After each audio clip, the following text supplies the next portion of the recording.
Jajaran Polres Buleleng kembali menangkap dua pelaku pencurian rumah kos. Kedua tersangka merupakan residivis kasus pencurian sepeda motor pada tahun 2013. Keduanya ditangkap di Jalan Gajah Mada dan Kelurahan Kenran.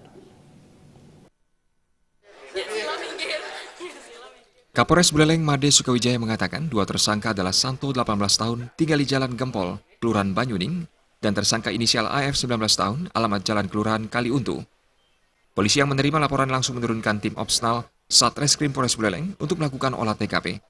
Saksi-saksi telah diperiksa aparat guna menguatkan ciri-ciri tersangka. Modus dua residivis tersebut mengincar rumah kos-kosan. Keduanya adalah residivis curanmor tahun 2013 dan dulu pernah ditangani kasusnya di Polres Buleleng. Dua tersangka diketahui tidak memiliki pekerjaan alias pengangguran. Aparat mengenakan pasal disangkakan pasal 363 KUHP dengan ancaman hukuman 7 tahun penjara.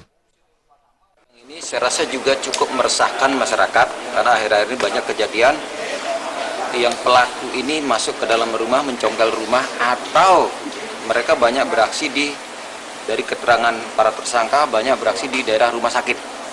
Jadi orang-orang yang berkunjung ke rumah sakit atau keluarga dari pasien kehilangan barang seperti handphone, laptop, inilah pelakunya. Jadi modus mereka akan mengamati rumah-rumah kos. Sementara dari rumah-rumah kos yang kosong, mereka masuk, mereka congkel, dan mereka ambil barang-barang berharga yang ada di dalam rumah tersebut.